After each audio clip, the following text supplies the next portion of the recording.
Baik, Assalamualaikum warahmatullahi wabarakatuh. Selamat sore Bapak, dosen dan teman-teman semuanya.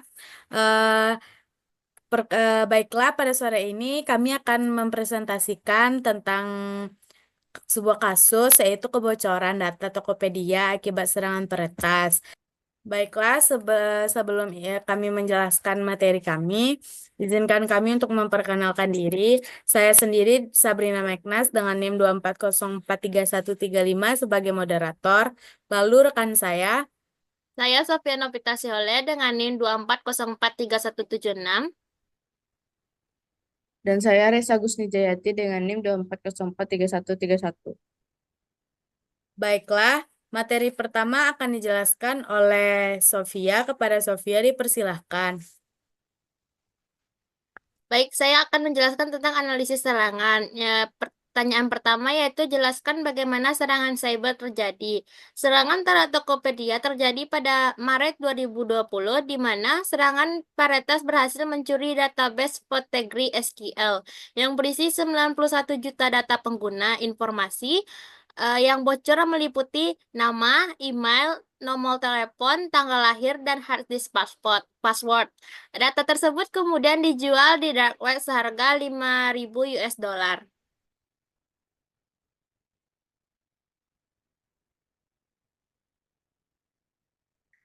Yang kedua yaitu pertanyaannya identifikasi titik lemah pada sistem keamanan yang dimanfaatkan oleh peretas.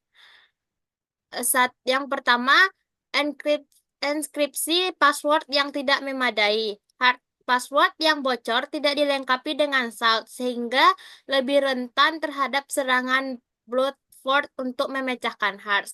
Yang kedua, kurangnya sistem deteksi intrusi. Tidak ada indikasi bahwa serangan terdeteksi sebelum data dicuri. Yang ketiga, pengelolaan database yang lemah. Database PostgreSQL tampaknya tidak memiliki proteksi keamanan yang cukup kuat untuk mencegah akses tidak sah. Materi selanjutnya akan dijelaskan oleh Sabrina Meknas. Baiklah, selanjutnya jelaskan dampak yang ditimbulkan dari serangan ini terhadap operasional bisnis dan kepercayaan nasabah. Yang pertama yaitu kerugian finansial. Seperti biaya pemulihan, potensi tuntutan hukum, dan kompensasi kepada pengguna yang terdampak. Lalu yang kedua yaitu hilangnya kepercayaan pengguna. Karena kasus ini, kebocoran data dapat menyebabkan penurunan jumlah pengguna aktif dan berpindahnya pelanggan ke platform lain. Lalu yang ketiga yaitu potensi penyalahgunaan data. Data yang bocor ini dapat digunakan untuk kejahatan siber lainnya, seperti phishing, penipuan identitas, dan serangan rekayasa sosial. Lalu yang keempat yaitu resiko penipuan sekunder. Data yang bocor dapat digunakan untuk serangan phishing atau penipuan identitas terhadap pengguna. Lalu yang kedua yaitu strategi pencegahan dan mitigasi. Buat rekomendasi tindakan preventif untuk menghindari serangan serupa. Yang pertama dengan enskripsi data sensitif. Gunakan algoritma enskripsi yang kuat seperti AES256 untuk melindungi data pengguna. Lalu yang kedua, salt and hash password. Terapkan algoritma hashing seperti BRIP atau Argon 2 dengan salt untuk meningkatkan keamanan password. Lalu yang ketiga, audit keamanan berkala. Melakukan penilaian kerentanan dan pengujian penetrasi secara rutin. Lalu yang keempat, ada peningkatan sistem deteksi intrusi atau IDS, yaitu implementasi IDS untuk mendeteksi aktivitas mencurigakan di jaringan. Lalu, selanjutnya, jelaskan bagaimana sistem informasi akuntansi dapat diperkuat dengan metode keamanan seperti enskripsi, backup rutin, dan sistem deteksi intrusi. Yang pertama yaitu enskripsi end-to-end. Ini memastikan semua data transaksi dan dienkripsi selama proses penyimpanan dan transfer. Lalu selanjutnya backup rutin. Lakukan backup harian ini ke lokasi terpisah untuk mencegah kehilangan data akibat serangan ransomware. Lalu yang terakhir yaitu sistem deteksi intrusi atau IDS. Gunakan IDS berbasis AI untuk memantau aktivitas anomali secara real time. Materi selanjutnya akan dijelaskan oleh Reza. Kepada Reza dipersilakan.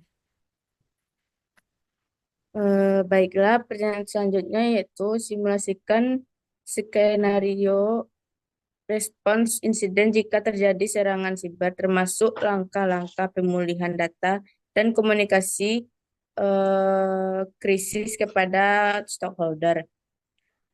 Fase pertama yaitu deteksi dan analisis dari 0 sampai 24 jam.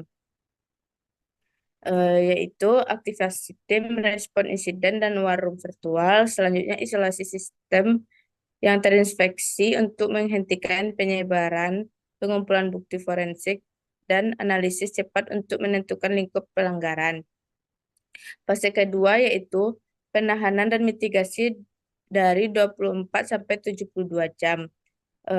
Yaitu penerapan kontrol keamanan tambahan untuk mencegah penyebaran lebih lanjut.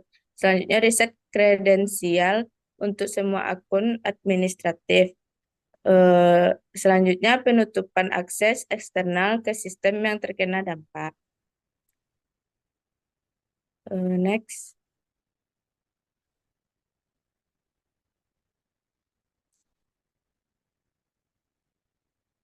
Selanjutnya, simulasikan skenario respon insiden jika terjadi serangan siber, termasuk langkah-langkah pemulihan data dan komunikasi krisis kepada stakeholder. Fase ketiganya yaitu pemulihan 3-7 hari. Yang pertama, restore sistem dari backup bersih setelah memastikan malware telah dihilangkan. Selanjutnya, penerapan patch keamanan dan perbaikan kerentanan yang diidentifikasi. Lalu, validasi keamanan sistem sebelum kembali ke produksi. Fase keempat, komunikasi krisis, yaitu notifikasi internal, briefing eksekutif dalam 2 jam, update staff dalam 4 jam. Selanjutnya notifikasi eksternal, notifikasi regulator dalam 24-72 jam sesuai regulasi. Selanjutnya komunikasi pelanggan, email transparan dalam 48 jam dengan informasi jelas tentang data yang terpengaruh langkah-langkah.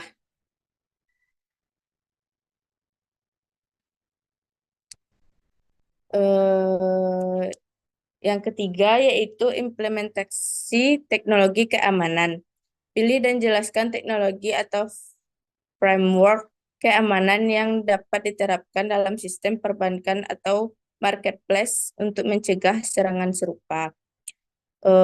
Solusi teknologi keamanan yang paling tepat untuk diterapkan adalah database activity monitoring dalam kurung DIM dan data loss prevention dalam kurung DLP dengan implementasi Imperva Database Security. Imperva Database Security merupakan solusi komprehensif yang ideal mencegah kebocoran data seperti terjadi pada Tokopedia. Next.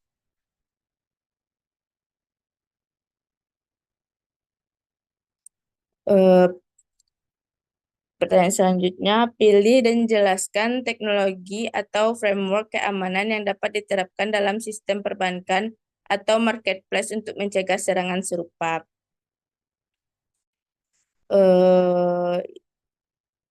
Penyebabnya yaitu yang pertama, deteksi anomali akses database real time.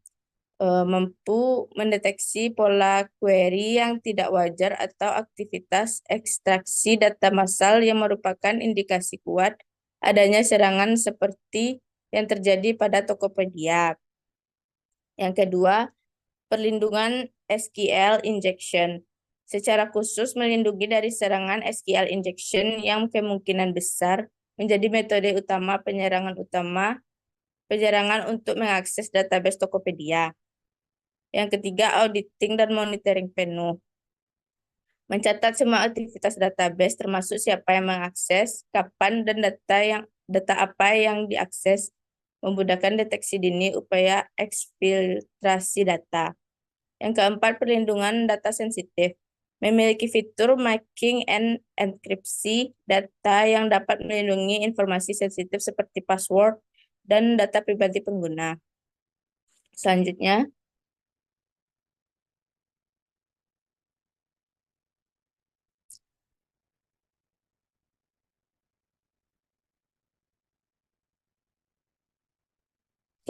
yaitu berikan contoh tools yang dapat digunakan untuk mendeteksi dan mencegah serangan ransomware atau kebocoran data. Yang pertama, detection dan response ADR. Contoh CrowdStrike, Microsoft Defender.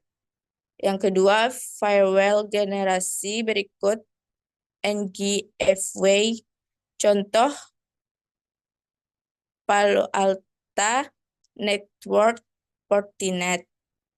Yang ketiga, ransomware protection. Contohnya yaitu Acronis CyberProtect, Sophos,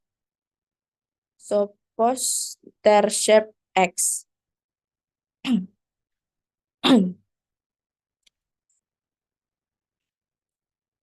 Baiklah, sekian, kembalikan kepada moderator. Baiklah, sekian materi dari kelompok kami. Jika ada kata-kata yang salah, mohon dimaafkan. Assalamualaikum warahmatullahi wabarakatuh.